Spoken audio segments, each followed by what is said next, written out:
टप्प्यांमध्ये काही बदल करण्याचा गरज नाहीये, कारण की जेव्हा जेव्हा आपण बघतो की लेफ्ट आणि राईट हँडेड बॅटरचं कॉम्बिनेशन असं, तेव्हा आपल्याला जास्त व्हाईट बॉल पाहायला मिळतात टप्प्यामध्ये. शॉर्ट टप्पा असेल किंवा फुलटॉस बॉल असेल सातत्याने टाकत असतात, पण आता इथे एकच टप्प्यात गोलंदाजी करावी लागेल. एक चांगला स्ट्रोक एक्झिक्यूट केला होता, सिंगल कंप्लीट केली. दुसऱ्याचा तोंड बाळायचं की पप्पूबाईचे पाठ पाहिजे हे आता ठरवावं लागणार आहे. ते एसन खाम सांगायला जेव्हा पप्पू मैदानाच्या बाहेर जाईल तेव्हा मात्र हा विजय सुकर झालेला असेल नक्कीच. यात काही तर पाहायचं आहे तो विजय होणार की एसन खाम संघ मात्र त्याला रोख लावणार. आणि मात्र नक्कीच एकेरी दुहेरी धावसा खामदे खाम पराभूत झाली.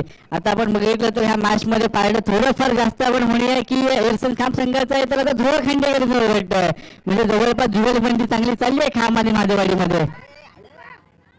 नक्कीच पप्पू बाईतला फक्त 6 षटकार मारायचे आहेत. पाहायला येणार का?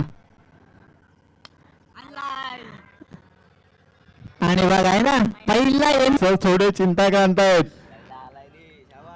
पाहायचाय त्यांचा चिरंजीव आहे, त्याला प्रमोट केलेला गोलंदाजी दुसरा संघाचा संघ त्या आम्हाला 3 ओव्हरमध्ये 73 धावा चेस करायच्या होत्या या चेंडूंचा सांगतो.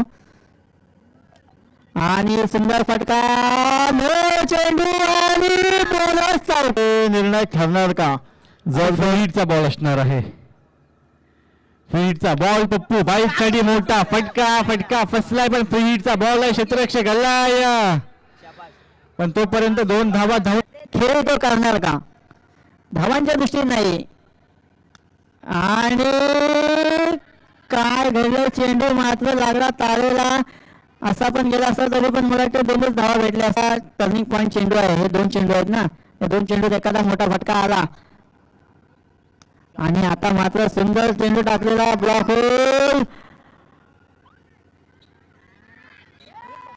आणि काय केलं